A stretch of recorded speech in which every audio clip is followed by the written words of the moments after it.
Om Sarashava Samarambham Shankaracharya Madhyamam Asmaracharya Paryantam Vande Guru Paramparam. Om Parameshwara. Be seated, please.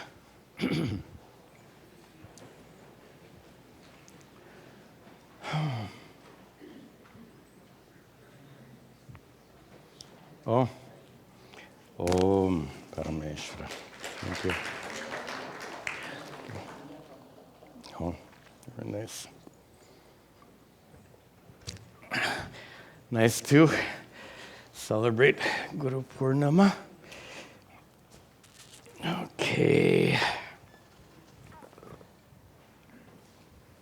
I think you need to turn off the PowerPoint for it to look properly. Put cam. That's what you want. Yeah. All right. And you'll want to go to the close-up now. Yes, very good. Om Sahana Vavatu Sahanau Bhunaktu Sahaviryan Karavavahai Tejasvinavadhitamastu ma vidvishavahi. Om Shanti Shanti Shanti.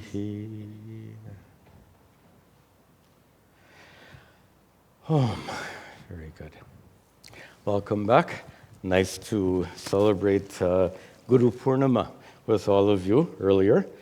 Welcome also to our many online students. Sorry you couldn't join us today for the very nice celebration.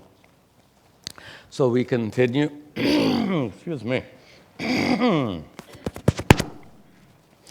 We got equipment problems today. The sound cut out before. It may cut out again, just to warn you. And the other equipment problem is this one. Anyway, we do what we can. So we come today to the last portion of this current chapter of the Uddhava Gita. We've spent several classes now cultivating Ishvara Bhava.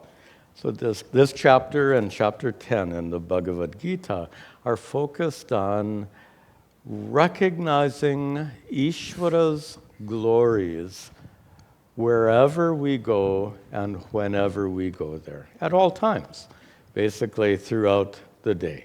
So to recognize right now, as we're seated here, each one of you, Ishvara's glory.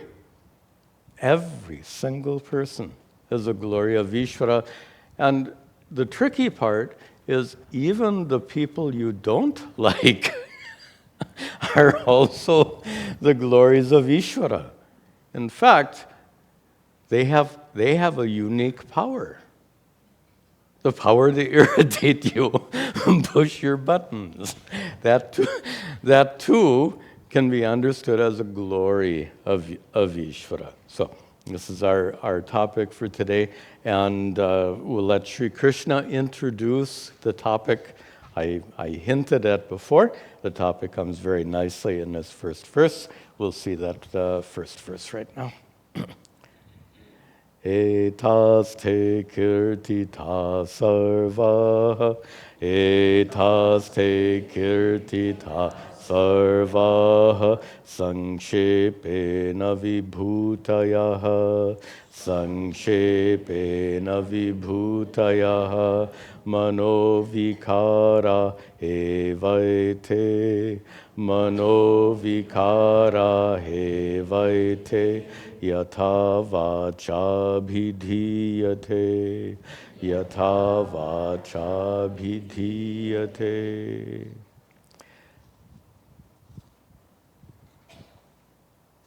Te, unto you, Uddhava, etaha kirtitaha.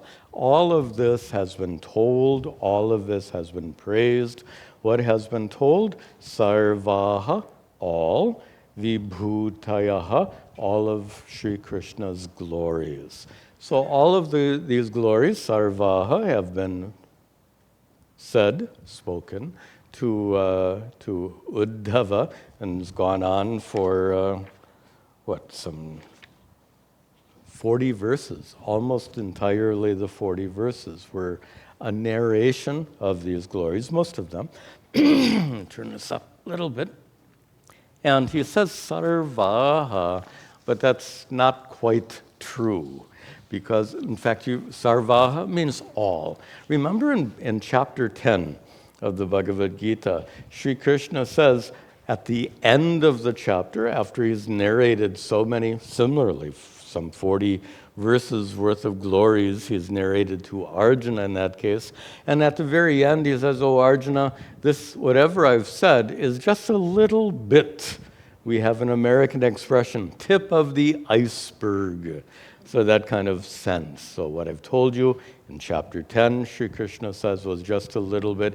He doesn't use that same language here, but he says, sarvaha, I've told you everything, but I've told you everything sankshepena, briefly. I've told you the big thing in brief, meaning I've given you a summary. Sri Krishna says that his glories are in the Bhagavad Gita. My glories are infinite. How long would it take to narrate an infinite number of vibhutis, an infinite number of verses? So obviously that's not possible. So sankshepena, in brief, in summary, Sri Krishna has narrated this. And now comes the interesting point here, the introduction to our last topic of this chapter. Manovikaraha eva ete. Ete, these, are manovikaraha eva. These that I've narrated you are merely, vikara means form. Manas, mind. These are all merely forms of the mind. These are all merely ideas. Eva, only. Everything I've narrated to you, for Uddhava, all of these are merely ideas, yata, which were yata abhidhiyate, which were spoken, vacha, in words. Mere ideas spoken in words. And here we see Sri Krishna is acknowledging a problem. He can probably look into Uddhava's eyes, and probably Uddhava is like, nice, I'm getting all these American expressions today, blown away. I don't think Vyasa would ever use such an expression in his Bhagavata Purana, but we can certainly use that expression here. Uddhava must have been blown away by this discourse, overwhelmed by this discourse, but here's the problem.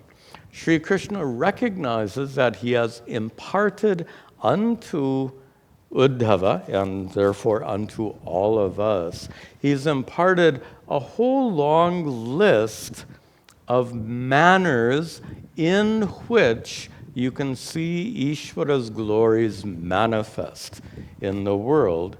And all of these, Sri Krishna says, are manovikara. All of these are merely ideas or concepts. And here lies the problem. If you walk out of this lecture hall today or after any class, having listened carefully and having grasped every concept I've shared with you, if you walk out of the room like that, you and I both have failed in our efforts. Notice both. Because we're not here to gather more concepts, information, ideas. We've already gathered so much information in our lives, and none of that information has solved the problem of suffering. How many years did you go to school? If you add up your college years and any postgraduate, it's a lot of years of school. Well, did all of that study solve the problem of suffering for you? Have you found lasting contentment and inner peace? No. And it's not like you missed out on some class. There was one class on perfect contentment and inner peace, but you missed that class. There was no such class in any course whatsoever. It's not a subject matter that can be taught in an academic setting because it's not an academic subject. The solution to the problem of suffering is not gaining more ideas or concepts or information. Just to conclude our prior idea, that's why I said before, if you walk out of here with mere concepts, we have both made a mistake. You have made the mistake of only grasping concepts, and I have made the mistake of not helping you go beyond those concepts. That's my job. That's the job of every teacher, is to assist you in that process. And that process is one of moving beyond the ideas and concepts to a personal realization of those truths. That's kind of a fancy word, and it may not be very clear. So let me put that word aside and use a very direct word: assimilation. Whatever we hear has to be assimilated. It has to be integrated into our thinking, into our worldview, into our lives. One huge problem that many people have in these teachings of Vedanta is a problem we accurately call compartmentalization. That word has way too many syllables, but you understand what it means. Compartmentalization means when you walk in the hall, you are an Advaita Vedantin. And when you leave, you're back to being a samsari. That's compartmentalization. When you're here, you get it. I know you get it. But why doesn't it stay with you when you walk out that door? And the answer is absence of assimilation. One way of understanding that assimilation, nice American expression. You get it all in the head, but notice there's several inches between your head and your heart. This is a metaphor. And it takes a long time for that to informate those teachings, that is called. It takes a long time for those teachings to percolate down. It's like when you water your houseplants, it takes a time for that water to sink in. So here, it takes time for this wisdom to penetrate down to the heart, metaphorically speaking. It's a process of assimilation. We speak of this quite a bit when the topic is nididhyasana. Nididhyasana is a practice of Vedantic contemplation. Nididhyasana is a meditative practice which is meant for assimilation, but a specific kind of assimilation of the highest truth of Vedanta, Tattvamasi, to assimilate your understanding of your true nature as Atma, which is non-separate from Brahman. So the purpose of nididhyasana, Vedanta contemplation, is that particular assimilation of, we can say, Brahma Vidya, or assimilation of Atma Jnanam, self-knowledge. But that's not the subject matter here in this chapter, right? Did Sri Krishna talk at all in this chapter about Atma Vidya, self-knowledge? Or Brahma Vidya, Brahma Jnanam, knowledge of the ultimate reality? Those were not the topics here in this chapter. This chapter was all about cultivating Ishvara Bhava And for that purpose, Sri Krishna narrated all of these vibhutis, all of the glories of Ishvara, which are to be recognized in your day-to-day life. So, this chapter, like all Vedantic teachings, starts out in the form of words and ideas. Words, vak, to use Sri Krishna's language, and ideas, manovikara. So we start off with words and ideas, but they have to be translated into the language of the heart. And that's a metaphor, and it's very indistinct, but I think you get what I mean. To translate these ideas and words into the language of the heart is just a poetic way of saying these teachings need to be assimilated. Now, we assimilate the highest teachings of Vedanta through the practice of nididhyasana, Vedanta contemplation, which is not our topic here. But the issue here is still one of assimilation. So we need a different kind of assimilation to cultivate Ishvara Bhava. Nididhyasana is assimilation for the sake of becoming enlightened. This assimilation is not to become enlightened, although it's a major step on that journey to enlightenment. This assimilation is for the sake of cultivating Ishvara Bhava. How is that done? There are several ways for assimilation. One method of assimilation Sri Krishna has already used very nicely, and that is repetition. Repetition, and we talked about this many verses ago, where I said repetition is generally a defect in teachings, except when that repetition is for the sake of assimilating these teachings, crossing that gap between head and heart. And Sri Krishna has repeated a lot. Sri Krishna could simply have said to Uddhava, "O Uddhava, everything that exists in the world is a manifestation of me. All these are my glories." End of chapter. What comes next? He could have. And that would have captured the essence of the entire chapter, but it would not have been very effective because of its lack of repetition. Now, there's a trick in repetition. I learned this from my guru. In fact, he used to explain it very nicely. He said one of the tricks, he called it a trick, his own language. One of the tricks in teaching is that you have to hold a teaching in the mind of the student for a period of time to allow it to sink in.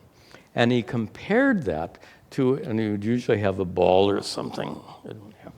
And he said it's like having a ball and bouncing it to hold it suspended in the air for a period of time.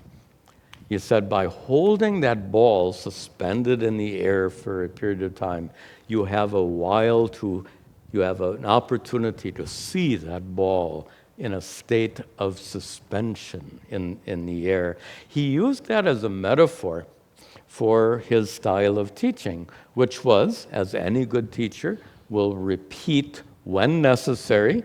Some repetition is always necessary, so he would repeat as necessary. But this idea of bouncing the ball refers to, I'm not sure how he made some connection to it. I don't remember the connection.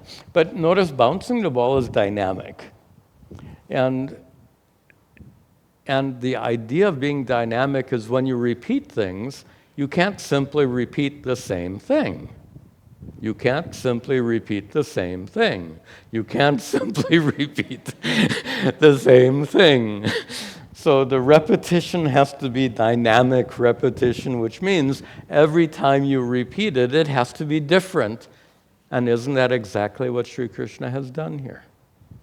A dynamic form of repetition done for the sake of assimilation.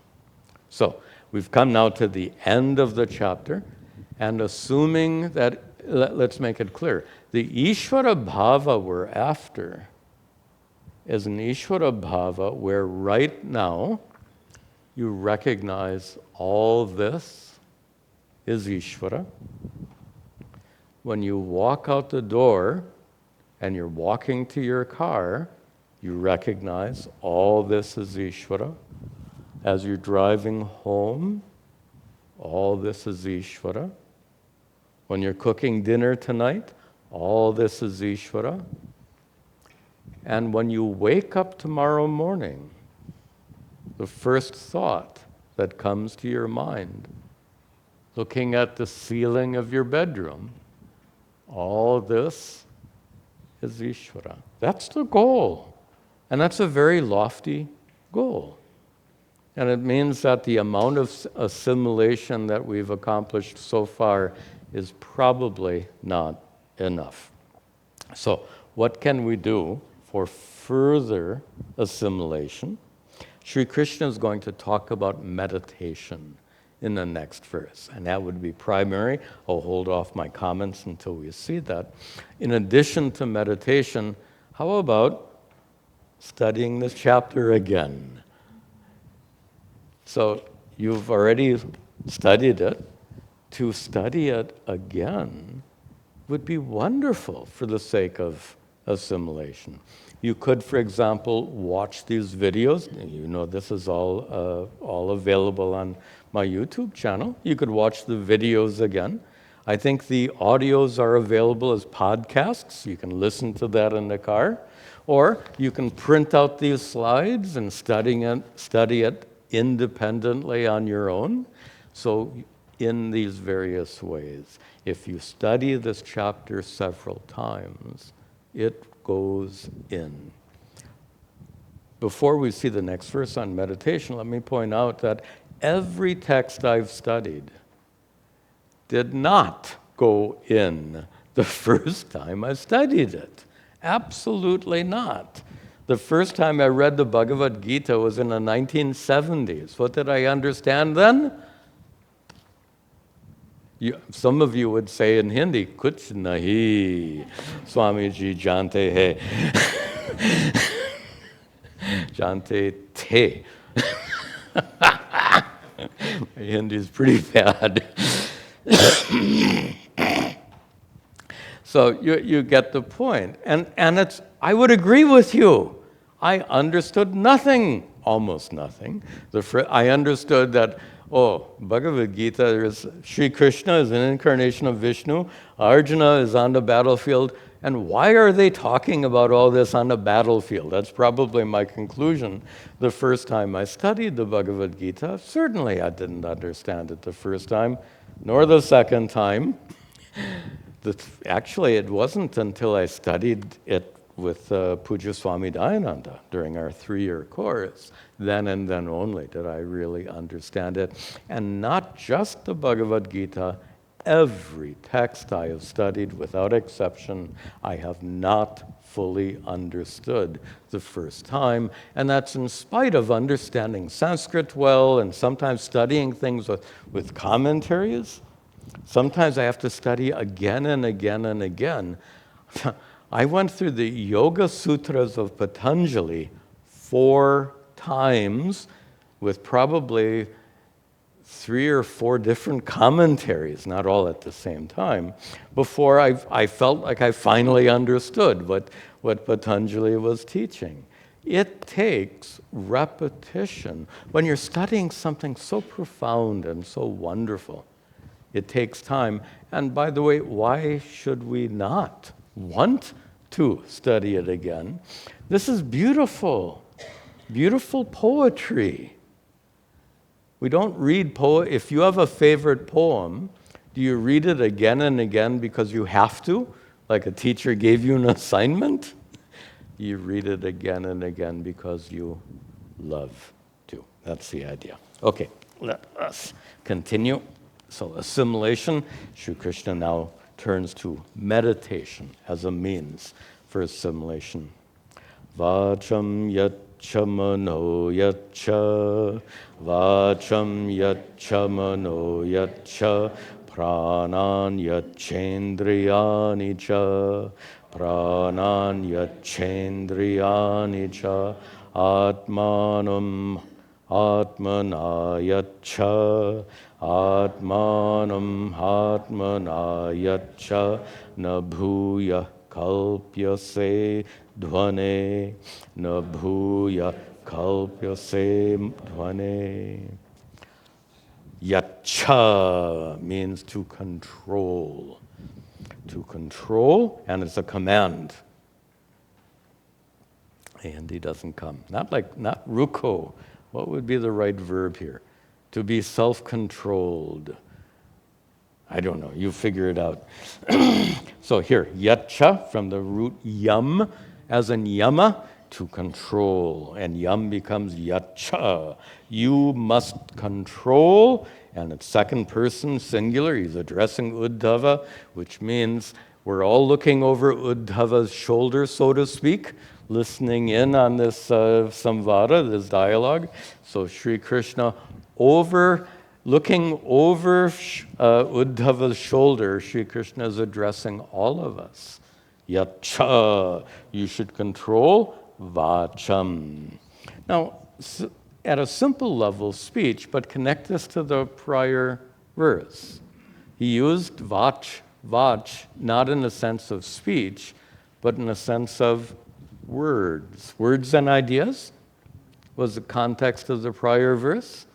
So if in the prior verse, vach meant words and not speech, don't you think it would still mean words and not speech here? Notice it's translated, control your speech, minus marks for the translator. But control your words doesn't sound right. Control your words means assimilate the words spoken by me, Sri Krishna. That's what he means by vacham yaccha.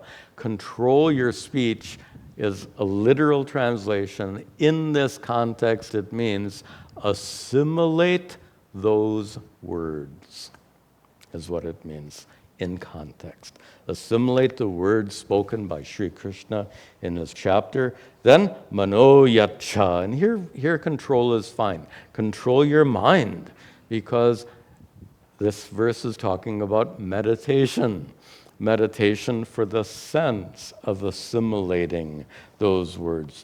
Pranan yaccha. And you should control your prana. In fact, pranayama, according to Patanjali, being an important part of the practice of meditation. You're supposed to practice pranayama before moving on to other meditation techniques. So pranan yaccha, control your breath, practice pranayama for the sake of meditation. And finally, indriyani cha yaccha, control your senses. This makes it very obvious that we're talking about meditation here. Control your senses means close your eyes, means close your ears doesn't mean this. It means sit in a quiet place, sit in a clean, quiet, appropriate place for meditation. Put your attention on what Sri Krishna has taught in this beautiful chapter for the sake of assimilation. Go over, in fact, a lovely, lovely meditation technique. I've taught here before, some of you practice, is before you sit down to meditate, you pick a favorite verse and recite it several times. Then you sit down and meditate. And because you've recited that verse several times before you sat to meditate, when your mind becomes quiet, what pops up in your mind? The verse you've just recited. Lovely technique. And these verses certainly lend themselves for that kind of meditation. So take a verse that you really, really like, recite it, and recite it out loud. That's important. Reciting it silently doesn't have the same power as reciting it out loud. You recite it several times out loud, then you sit, close your eyes, prepare yourself, start your meditation, and later allow that verse to pop up in your meditation. You can recite it in your meditation. You can contemplate on it. It's a wonderful mode of assimilation. Atmanam atmana yacha. And here we have to understand words in context. Yacha, control. Atmanam. Can you control consciousness? So here, Atmanam means oneself in a very simple way. Control yourself, maybe your mind if you want to be more specific. In fact, the commentator actually says Atmanam means manas. He says. So control your mind how? Atmana, by yourself. Sri Krishna uses the same language in the Bhagavad Gita. Control your mind with your mind. That's how we do it. And by the way, the idea of control is also suggested by the word mantra, or that tra, that trich. It's an affix in Sanskrit, which means an instrument. A mantra is an instrument of control, a tool for controlling the mind. So a very pragmatic way, practical way of assimilating these teachings is to take a verse, recite it several times aloud, close your eyes, meditate for a while, take up a mantra if that's helpful, recite that mantra for a while until your mind has become quite silenced, and then return to that verse for the sake of assimilation, so that it becomes so deeply assimilated. Ishvara Bhava becomes so deeply assimilated that when you wake up in the morning, instead of looking at a ceiling, you're looking at Ishvara. I'm not joking. You can do that. You don't have to be a great saint to do that. That's what this assimilation reaches. Imagine your first thought. Usually, actually, if it's not the ceiling, I bet for many of you, you're thinking about what you have to do today, right? That's also not uncommon. And that's normal, but how wonderful if your first thought was, all this is Ishvara. Next thought will be, thank you, gratitude. You woke up after all. You need not wake up. The fact that you woke up, you have something to be grateful for. Okay, we'll finish up. So Sri Krishna says, if you assimilate this Ishvara Bhava in this way, then, in the last line, Bhuyaha, again, na kalpase, you will not be reborn, advane, on this path, on this samsaric path, on this path of birth, rebirth, rebirth, rebirth, rebirth. You will not be born again into this life of suffering, meaning that gaining this Ishvara Bhava, assimilating this Ishvara Bhava, is a huge step towards being prepared for enlightenment. Ishvara Bhava is not enlightenment. But we can say, without first cultivating Ishvara Bhava, you will not become enlightened. Can I say that one more time? Ishvara Bhava is not enlightenment. But unless you first cultivate Ishvara Bhava, you'll be stuck. You won't be able to proceed on your journey of spiritual growth. All right. After giving a powerful teaching, there's always, I'm smiling because you can almost see the teacher warning you, but if you don't do it, and that's what we get in, not that Sri Krishna is going to wag his finger at you, but here we get the teaching here. Yo vaivang manasi samyaka, yo vaivang manasi samyaka, asamyachandhiyayatihi, asamyachandhiyayatihi, tasya vratam tapodanam, tasya vratam tapodanam, sravatyam bhuvata, sravatyam bhagavata, ama gata ambuvat. We'll see that.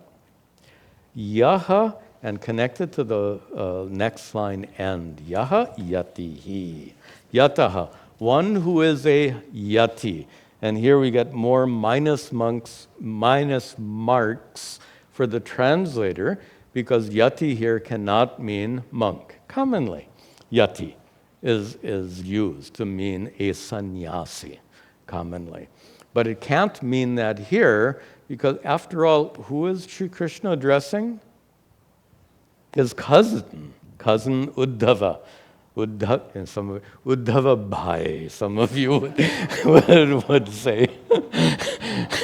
Uddhava Bhai. If Sri Krishna spoke Hindi, you'd see that, absolutely. So, Uddhava Bhai is not a yati, is not a sannyasi. So, yati, the literal meaning of yati is one who strives. Yatna is effort. So, yati as sannyasi is one who makes an effort in spiritual life, but yati here means any spiritual aspirant, including Uddhava Bhai, including all of you. So, yaha yatihi, that sadhaka, one who strives for enlightenment, that person, suppose that person asamyachan. Suppose that person has not controlled vang, manasi, vak, words, and manas, mind. But remember in this context, and here again my translation is literal but not contextual. We said vak was words. Manas in this context means ideas. The words and ideas of this chapter, suppose na samyachet. Suppose someone has not assimilated. Now, yach does not mean assimilate. This is a contextual translation. Suppose one has not assimilated the teachings of this chapter. The vak, the words, and manas, the ideas in this chapter, suppose not assimilated samyak properly, dhiya with the intellect. Suppose one has not properly assimilated these teachings. We've talked about the two main ways of assimilation. One is repeated study. Second, Sri Krishna just said, is meditation. So if one hasn't failed to assimilate these teachings, and tasya, for that person, vratam, tapas, and dhanam, sravati. You have to break apart the words here. Tasya, for that person, the fruits of their sadhana, the vrata, their commitment, tapas, their austerities, dana, their charitable activities and other dharmic activities, all that they have done in the name of sadhana, sravati, will flow away, will run away. And he gives a wonderful metaphor here. Actually, we in American English, we tend to use a different metaphor, one of a leaky pot, a pot with a crack in it or hole in it. You fill that pot with water, and the water just leaks out. So here he gives a similar metaphor. In this case, the ghata is not leaking, but it is a ghata full of ambu, water. But this ghata full of ambu, this pot full of water, is ama. Ama means literally raw, but raw means you haven't, you know these, when you make that pot of clay, it has to be fired in a kiln or a blaze, really hot fire. Just putting it in an ordinary fire won't be enough. It has to be brought up to many hundreds of degrees. An ordinary fire is several hundreds of degrees, but a really hot fire, many hundreds of degrees, for that pot to become fully baked. For that pot to become, you would say, pakka. When that pot is pakka, having been fired, having been burnt in that fire, only then will that pot hold water. I'm interested. Suppose you take an unfired pot. Potter has nicely made that pot. He gives you this unfired pot. Suppose you put some water in it. What will be the result? It'll turn into a clump of mud. It will, right? So you won't have a pot, you'll have a clump of mud. So here Sri Krishna uses this familiar metaphor of a pot that's leaky. Like a leaky pot won't hold water. Your leaky mind will not hold on to these teachings without assimilation. That's a metaphor. A leaky pot won't hold on to water unless it's fired, unless it's pakka. Your mind will not hold on to these teachings if it's not pakka. And a pakka mind means one that has been prepared through assimilation practices, in particular meditation. All right, and that brings us to the final verse of this chapter. Tasmad vacho mana pranan, tasmad vacho mana pranan, niyachet matparayanaha, niyachet matparayanaha, bhakti yuktaya mad bhakti yuktaya buddhya, mad bhakti yuktaya buddhya, tata parisamapyate, tata parisamapyate, tasmat, therefore. Therefore, second line, niyachet, you must control, and again, contextual meaning. You must assimilate. You must assimilate what? Actually, it has both meanings here. This is commonly done. You must control and assimilate. What should you control? Your speech, vach, your manas, mind, and your prana, life force or breath, you should control, but you should also assimilate. Assimilate what? Vak, words, and manas, ideas. So both of these meanings are implied here. You should control your mind and senses and prana for the sake of meditation, for the sake of assimilating.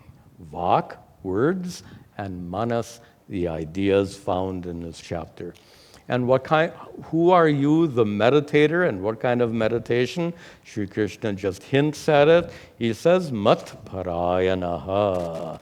Having mat, me, as your parayana, as your goal, as the focus of your meditation. So meditating on me, Sri Krishna says here. After all, it's for the sake of assimilating Ishvara's vibhutis as narrated by Sri Krishna. So it makes sense. You should meditate on Sri Krishna.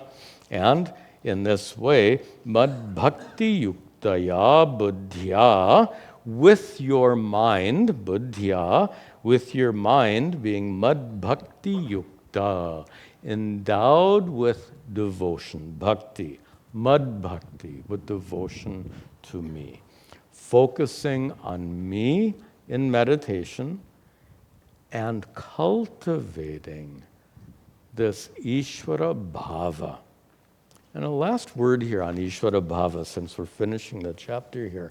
Ishvara Bhava is not an idea, a concept. It's not something you understand. Just like prema. Prema is a common word for love. Is love something to be understood, or love is something to be felt? Right? Love is not, you can understand about love conceptually, and a scientist can even study love, the neuroscience of love.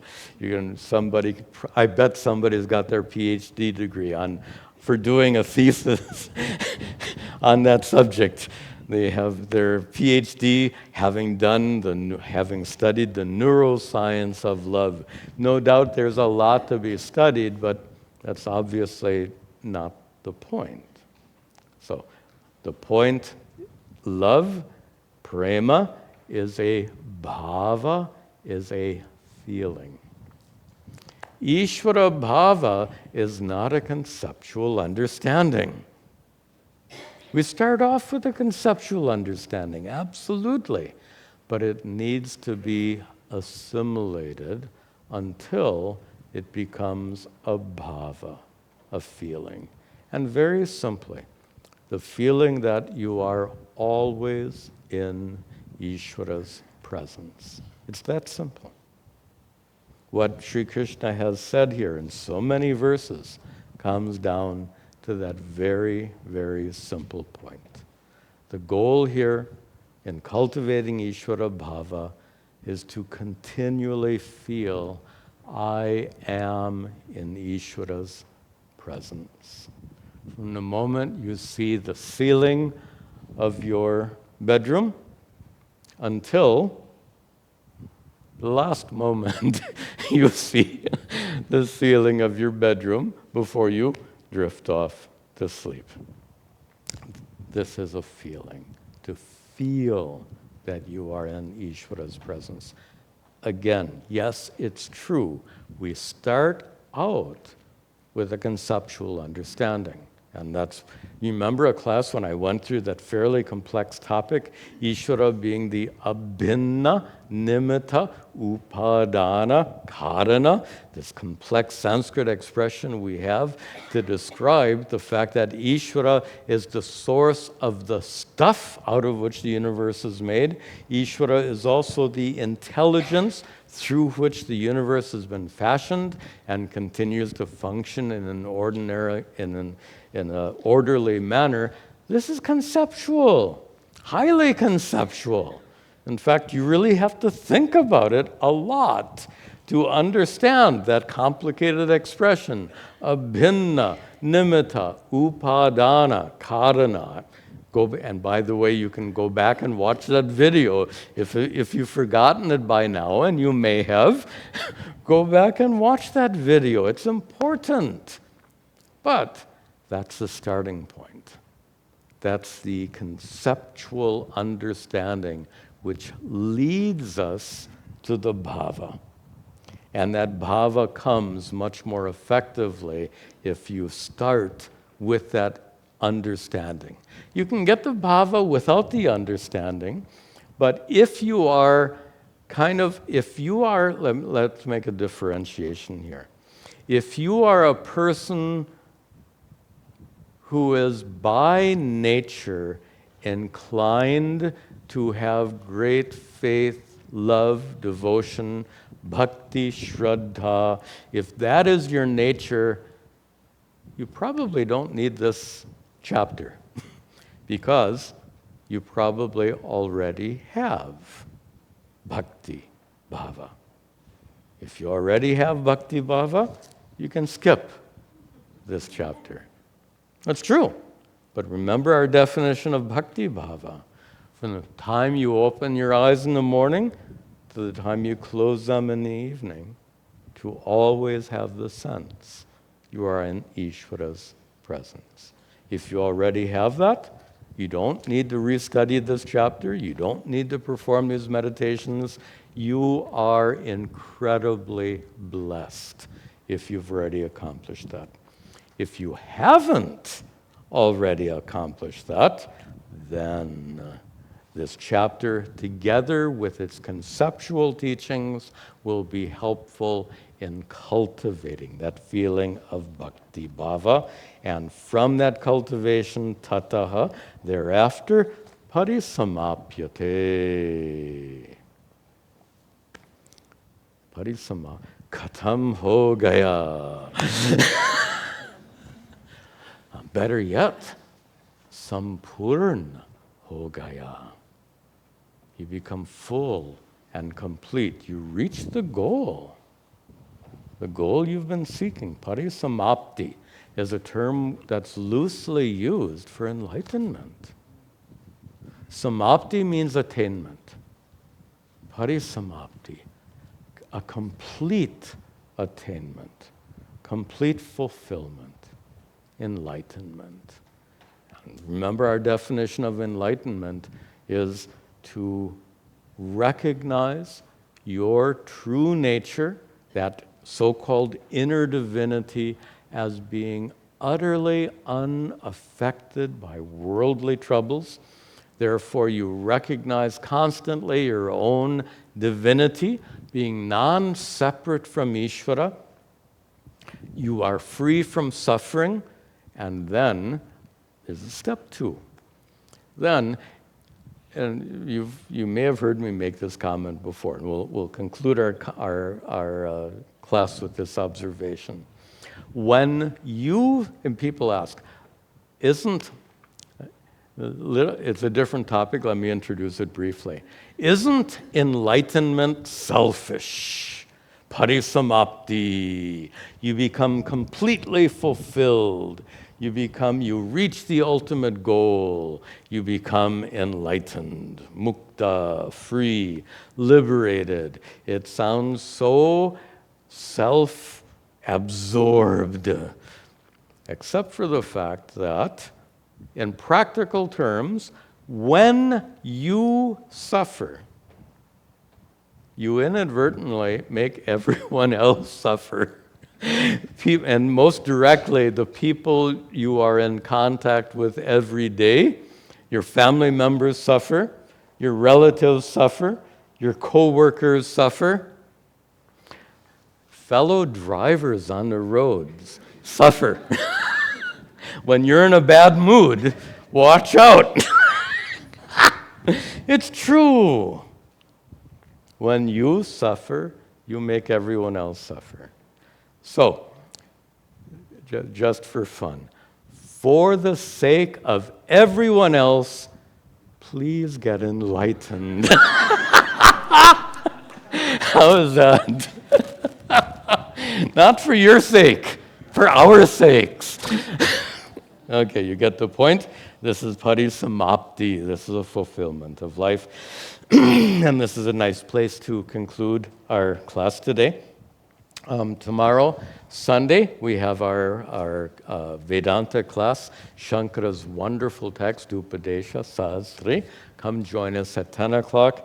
Immediately after will be Satsanga at 11. Come and bring your questions.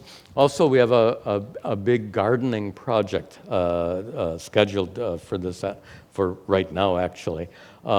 Those of you who can stay back after our brief prayers at the altar, please go out to the garden and you'll meet Jim. Jim will supervise the project and you can help in the gardening project. After the project, then they have lunch to serve you. So you'll be served lunch after the gardening project. Please join the project and help out. We'll conclude with our prayers.